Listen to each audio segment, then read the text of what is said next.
찾아주셔서 감사합니다. 사연 재구성 구독해 주시면 감사하겠습니다. 이제 여러분의 사연 재구성 시작합니다. 오늘 사연은 결혼을 앞둔 어느 여성분이 보내주셨는데요. 이분은 어머니가 일찍 집을 떠나신 뒤 아버지와 단둘이 살아오셨다고 합니다. 아버지는 오직 딸만을 위해 늘 희생하며 살아온 분인데 결혼식 전 상견례 자리에서 예비시어머니가 그 아버지를 무시하는 듯한 태도를 보여 큰 상처를 받았다고 해요. 그래서 사연자분은 사랑하는 사람과 결혼을 계속 진행해야 할지 심각하게 고민하고 있다고 합니다. 끝까지 함께해 주시길 바랍니다. 안녕하세요. 저는 30살이 된 평범한 여성입니다. 직장에 다니면서 연애도 평범하게 하고 내년쯤 조촐하게 결혼식을 올릴 계획이었어요. 그런데 결혼 준비라는 게 정말 만만치 않더라고요. 특히 양가가 처음으로 만나는 상견례 자리에서 예비 시어머니가 저희 아빠에게 은근히 무리한 말을 던졌습니다. 그것이 저를 크게 흔들어 놓았죠. 결혼은 두 사람만의 문제가 아니다라는 말을 실감하고 있습니다. 가장 마음이 아픈 건 제가 가장 사랑하고 존경하는 아빠가 그 자리에서 고개를 숙여야만 했다는 사실이에요. 엄마가 떠나신 뒤 아빠는 저 한 사람을 위해 모든 것을 희생해 오셨습니다. 그리고 저는 그런 아빠의 고생을 늘 보답해드리고 싶었어요. 그런데 정작 제 결혼 상견례에서 아빠가 무시를 당해야 했다니, 이 결혼을 계속 진행해도 되는 걸까요? 혹시 결혼 이후에 더 큰 문제가 생기지 않을까? 벌써부터 걱정이 태산입니다. 오늘은 저와 아빠가 걸어온 추억, 그리고 상견례에서 벌어진 일, 이후에 제가 고민 끝에 내린 결론까지 모두 솔직하게 들려드리려고 해요. 들어주시는 분들도 제 마음을 이해해 주시고 혹시 비슷한 상황에 놓인 분이라면 조금이나마 참고가 되셨으면 합니다. 저는 초등학교 입학 직전 부모님이 이혼을 하시면서 사실상 어머니와 헤어졌습니다. 그 뒤로 아빠와 단둘이 살았죠. 아빠는 식당을 조그맣게 운영하고 계셨는데 처음엔 자본도 부족하고 장사 경험도 많지 않으셔서 하루하루가 전쟁이었어요. 그럼에도 불구하고 단 한 번도 저한테 짜증을 내거나 내가 너 때문에 힘들다 같은 말을 하신 적이 없었어요. 오히려 제 곁에 있어주시고 늘 웃으면서 용돈도 챙겨주시고 교과서 값이나 학원비가 부족하면 어떻게든 마련해 오셨죠. 가끔씩은 제가 아빠를 미안하게 만들 때도 있었어요. 중학교 시절 갑자기 갖고 싶은 원서나 참고서가 생기면 한밤중에 아빠, 나 이거 꼭 필요해 라고 조르곤 했거든요. 아빠는 당장 식당 운영비로도 빠듯한데 늘 사주셨어요. 알고 보니 혼자서 밤늦게 재료 청소를 하거나 다른 일을 더 구해서 하시면서 제 요구를 들어주셨더라고요. 그렇게 자란 저는 어느새 성인이 되었습니다. 대학을 무난히 졸업했고 괜찮은 회사에 취직해서 사회생활을 시작했어요. 아빠는 내가 이만큼 잘한 것만 해도 난 정말 행복하다. 너만 잘 되면 아빠는 그것으로 좋게 라고 늘 말씀하시곤 했죠.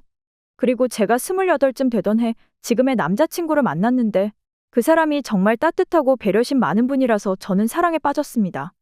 2년 정도 연애를 하다 보니 서로 결혼해도 좋겠다 싶어 자연스레 준비를 시작했죠. 아빠도 내가 행복해진다면 나야 손 벌릴 이유가 뭐 있겠니? 마음껏 준비해보렴 하셨고요. 그래서 저는 아빠가 예전과 달리 혹시 결혼 자금이 많이 필요하니? 라고 물어보실 때면 늘 아빠 괜찮아요. 나 스스로도 벌고 있고 또 요즘은 간소화해서 식 올리는 추세래요. 라고 안심시켜드렸습니다. 사실 지금도 집안 형편이 넉넉한 건 아니에요. 아빠의 식당은 여전히 대형 프랜차이즈와 경쟁하느라 힘겹고 저도 대출받아야 할지도 모르는 상황이었죠. 그래도 예비 신랑과 상의해서 최대한 간소한 결혼을 준비하려고 했어요. 하지만 바로 그 준비 과정에서 가장 먼저 맞닥뜨려야 하는 시험대가 상견례였고 결국 그 상견례 자리에서 상상도 못한 일들이 벌어졌습니다. 사연자분께서는 아버지를 한없이 희생적이고 세상에 단 하나뿐인 나의 버팀목이라 표현하셨습니다. 그런 아버지와 함께 걸어온 시간은 추억과 감사로 가득 차 있었는데요. 결혼을 준비하는 과정에서 예비 시어머니가 바로 그 아버지에 대해 무리한 발언을 서슴지 않았다고 합니다. 도대체 무슨 상황이었을까요? 자세한 이야기를 계속 들어보겠습니다. 원래 예비 시어머니가 굉장히 격식을 중시한다고는 들었어요. 예랑이, 우리 엄마는 옛날부터 자존심이 세고 체면을 중요하게 생각하시는 편이라고 귀띔해 주기도 했죠. 그래서 저는 상견례 자리를 잡는 것부터 조심스러웠습니다. 사실 제 바람은 그냥 집 근처에서 간단히 식사하는 것이었는데 어머니 쪽에서는 그래도 결혼식 전에 양가가 처음으로 공식 만나는 거니까 조금 더 품격 있는 레스토랑이나 호텔이 어떠냐 라고 주장하셨다고 해요. 저와 얘랑은 일단 그분의 의견을 존중해서 시내 중심부의 고급 파인다이닝 레스토랑을 골랐습니다. 호텔까지는 아니지만 음식도 맛있고 분위기도 점잖다는 평이 많았거든요. 문제는 비용이 적지 않았다는 겁니다. 하지만 저는 그 정도는 제 돈으로 부담할 수 있었고, 아빠가 괜히 자존심 상하지 않도록 내가 조금 더 보태면 된다, 라고 생각했어요. 그런데 상견례 당일 아빠가 예상보다 훨씬 늦게 도착하게 되었죠. 아빠는 식당 문을 직접 여닫으시고 재료 수급도 꼼꼼히 체크해야 합니다. 원래는 아침 장사만 빨리 마친 뒤 정오쯤 식당을 닫고 옷을 갈아입으러 가실 예정이었는데 하필 그날 원재료 공급에 문제가 생겨서 여러 곳에 전화를 돌리느라 꼬박 오후까지 가게에 붙잡혀 계셨다고 해요. 간신히 재료 문제를 정리하고 집에 도착하신 게 거의 약속 시각 한두 시간 전이었습니다. 저는 아빠, 정장 준비는 해두셨죠? 라고 물었더니 아빠는 옷장에 있는 양복 있잖냐. 그거 입으면 되지, 왜 새로 사냐. 아직 멀쩡해. 라고 하시더라고요. 사실 그 양복은 10년은 좋게 된 물건이었고 색이 꽤 바랜 데다 어깨 라인이 지금 스타일과 맞지 않았습니다. 게다가 아빠는 워낙 바쁘셔서 몸 관리를 못하다 보니 옷매무새가 좀 어정쩡했어요. 구두도 닳아서 윤기가 거의 없었는데 바쁜 와중이라 다림질이나 간단한 수선조차 할 틈이 없었습니다. 그렇게 총알같이 샤워하고 옷을 갈아입은 아빠는 저와 동시에 택시에 몸을 실었고 레스토랑에 턱걸이하듯 도착했죠. 약속 시간을 약간 넘겨버린 우리는 숨을 고를 새도 없이 상견례 테이블로 안내받았고 이미 자리에 앉아 계시던 예비 시어머니와 예랑의 아버지께 허리를 굽혀 인사를 드렸습니다. 한눈에 봐도 예비 시어머니 표정이 썩 좋지 않았어요. 시아버지가 사돈 어른 먼 길 오시느라 고생 많으셨습니다. 라며 반갑게 인사를 건네셨지만 어머니는 살짝 눈살을 찌푸린 상태에서 아무 말도 하지 않으셨죠. 제가 죄송합니다.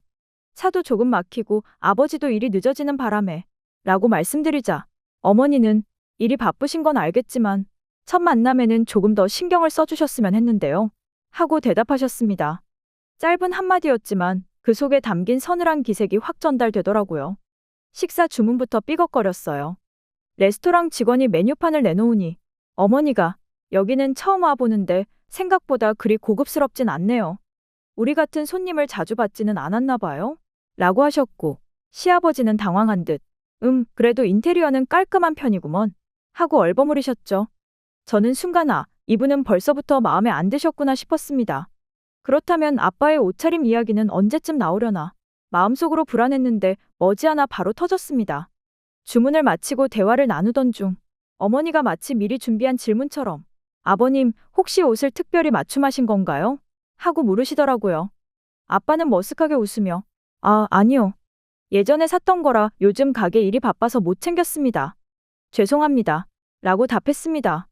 그러자 어머니가 에이, 중요한 자리에선 조금 더 갖춰 입으셔야 하는데 오늘 같은 날은 따님이 대신 챙겨드렸어야 하지 않나요? 라며 제게 시선을 돌렸어요. 저는 당혹스러워 제가 신경을 쓰긴 했는데 아빠가 워낙 바쁘셔서 라고 해명했지만 어머니는 묘한 비웃음이 섞인 웃음소리를 내시며 그래도 이건 부모님 예의를 다해야 하는 자리 아니에요? 라고 하셨습니다. 아빠는 순간 죄인처럼 고개를 숙였고 저는 아빠의 그런 모습에 가슴이 덜컥 내려앉았어요. 이분들이 전혀 이해하려 들지 않는다는 걸 순간적으로 느꼈거든요.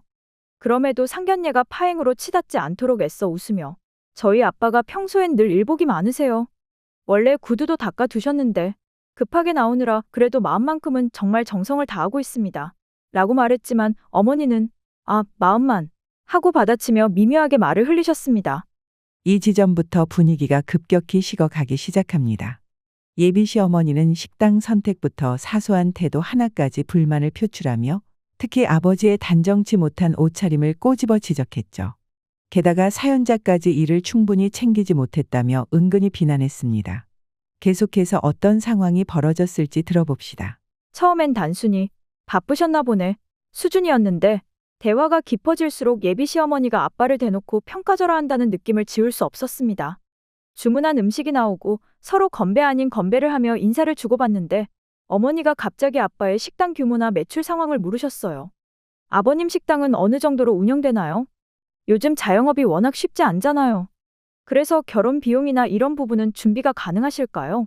그 말투가 너무 노골적이어서 시아버지도 약간 얼굴이 굳었는지 에이, 그런 건 차근차근 서로 맞춰가면 되지요. 요즘엔 신랑, 신부가 함께 준비하지 않습니까? 라고 중재하려 하셨어요. 그러나 어머니는 여전히 싸늘하게 말했죠. 그렇긴 한데 상견례라는 게 서로 집안을 확인하는 자리기도 하잖아요. 일단 어느 정도 살림이 되는지 봐야 우리 쪽에서도 계획을 세울 수 있으니까요. 아빠는 곧장 대답하지 못하고 당황한 기색으로 물만 마셨습니다. 보통은 뭐 그런 것까진 차차 얘기해보지요. 라든지 아직은 제가 혼자 감당할 건 아니고 예비 부부가 상의해야 한다. 같은 말로 정리할 수도 있었겠지만 그날 아빠는 이미 기가 죽어버린 상태였어요.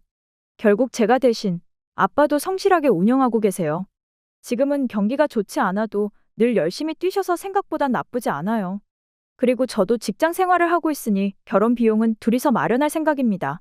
라고 말했는데 어머니가 그렇군요. 둘이 책임질 거면 상견례 자리는 왜 가지셨대? 부모님끼리 얘기할 부분도 있을 텐데 하고 중얼거리셨습니다. 말끝을 흐리면서도 난 우리가 너무 앞서 나가는 건가 싶기도 하네. 라고 덧붙이는 게 묘하게 비아냥거리는 느낌이었어요. 제 머릿속에서 자꾸만 경고등이 켜졌습니다. 이분이 정말로 우리 아빠를, 아니 우리 집을 좋게 보지 않는구나라는 직감이 강하게 왔죠. 게다가 아빠는 아빠대로 미안함과 무안함에 얼굴이 점점 붉어지고 땀을 흘리기 시작했습니다. 중간중간 얘랑이 엄마, 아버님 힘드시니까 그렇게까지 하지 마.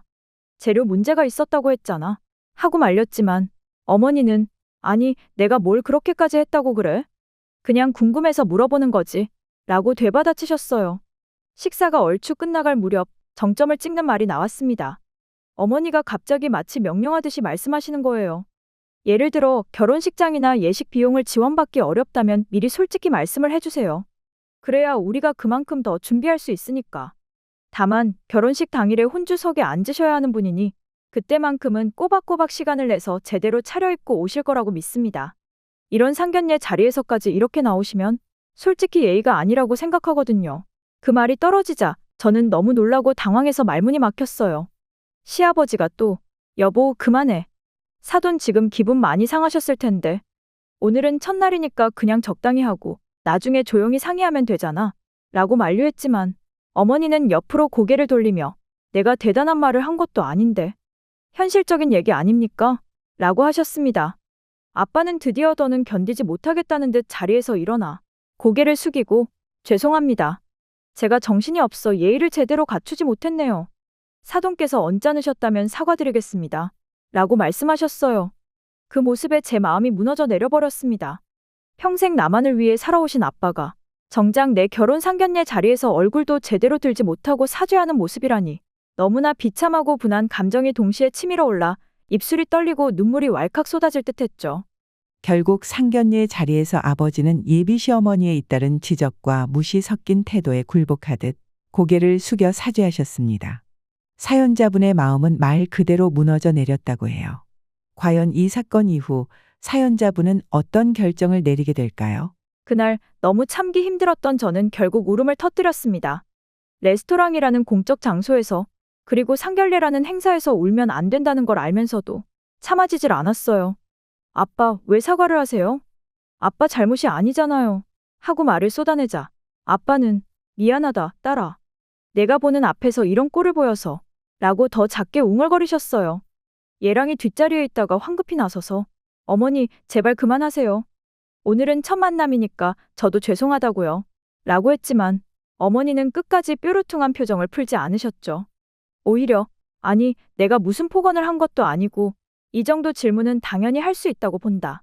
만약 이렇게 감정이 앞서면 결혼 생활은 어떻게 하려고 하나 몰라. 라고 중얼거리셨습니다. 그 순간 저는 직감적으로 알았습니다. 이분은 절대 변하지 않을 거다. 내 아빠를 기본적으로 존중하지 않는구나. 결혼을 한다면 이 문제는 앞으로도 계속 반복되겠지. 하필이면 그 깨달음이 이 최악의 상견례 현장에서 왔던 거죠. 결국 제가 아빠, 우리 그냥 먼저 나갈까요? 하고 자리에서 일어나자 아빠도 영혼 없는 표정으로 그래, 그러자 하시며 황급히 몸을 일으키셨습니다. 시아버지가 뒤늦게 아이고, 그러지 말고 차분히 다시 얘기합시다. 다들 오늘 좀 예민해진 것 같은데 시간을 두고 라며 붙잡았지만 이미 상황은 돌이킬 수 없었어요. 얘랑 역시 잠깐만 가지 마. 제발 하고 애타게 불렀지만 제가 눈물을 훔치며 오늘은 힘들어요. 아빠 모시고 갈게요. 미안해요. 라고 대답할 수밖에 없었습니다. 우리는 그렇게 상견례 자리를 박차고 나왔습니다. 식사도 겨우 한두 입 넘겼을 정도로 엉망진창이었죠. 레스토랑 로비를 지나면서 주변 사람들 시선이 느껴졌지만 제겐 그걸 신경 쓸 여유조차 없었습니다. 그냥 빨리 그곳을 벗어나고 싶었어요. 상견례는 사실상 파국으로 끝나버렸습니다. 아버지는 수없이 사죄했고 사연자분은 차마 그 광경을 못 견디고 울음까지 터뜨렸죠. 그 뒤로 사연자분은 결혼 준비를 계속할 수 있었을까요? 집에 돌아오는 택시 안에서 저는 아빠 옆자리에 앉아 눈물을 훔치며 아무 말도 하지 못했습니다. 아빠도 내내 침묵하셨죠. 다만 택시에서 내리기 전 아빠가 아주 작게 우리 딸 미안하다 라고 반복해서 말씀하시는 걸 들었습니다. 한평생 저를 책임지고 헌신해 오신 분이 이렇게까지 사죄하셔야 하나 싶어 가슴이 찢어졌습니다. 며칠 뒤 예랑이 직접 저희 집을 찾아왔어요. 문 앞에서 거의 1시간 넘게 서 있다가 제가 나가보니까 잔뜩 수척해진 얼굴로 우리 엄마가 지나쳤어. 나도 할 말이 없어. 정말 죄송해요. 엄마가 사과드린다고 하면 아버님 만나주실 수 있겠니? 라고 물었죠. 그러나 저는 이미 마음이 크게 흔들린 뒤였어요. 상견례에서 그렇게까지 무례함을 보인 분이 과연 진심으로 사과를 할까? 설사 사과한다고 해도 나중에 또 같은 일이 생기지 않을까? 하는 생각뿐이었습니다. 결혼이라는 건 남자친구와의 사랑만으로 해결되지 않는 일이기도 하잖아요.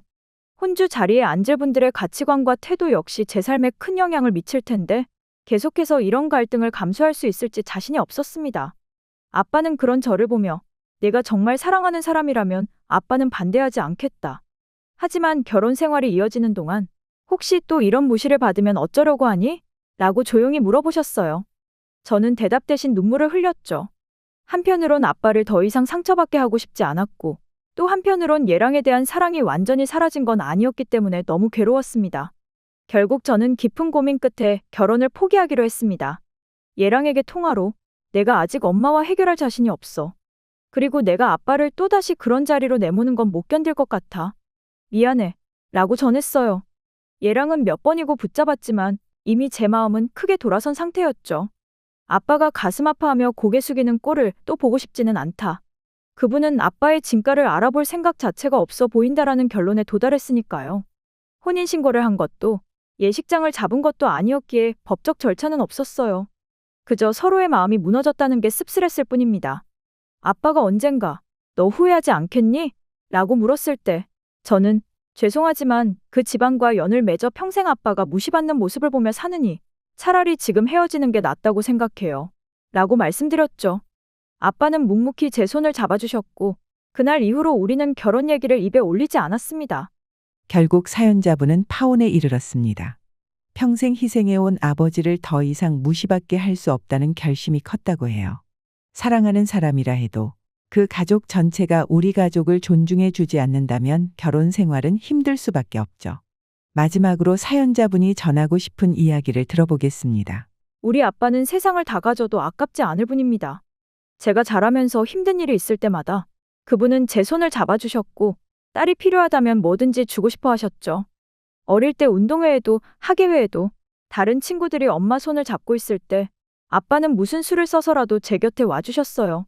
돈이 모자라면 더 일하셨고 힘든 일이 있어도 웃으셨습니다. 그런데 제가 정작 결혼이라는 중요한 순간에 아빠에게 이런 상처를 드리게 되어서 너무 죄송해요. 하지만 이건 단순히 옷차림 문제가 아니라고 생각해요. 상견례 자리에서 우리 아빠가 조금 허술해 보였을 순 있어도 그것 자체가 예의가 없다는 뜻은 아니잖아요. 다만 한 사람의 삶이 고스란히 드러난 흔적일 뿐인데 예비 시어머니는 그걸 전혀 이해하려 하지 않고 오히려 아빠를 가난하고 무능한 사람처럼 몰아붙이셨습니다.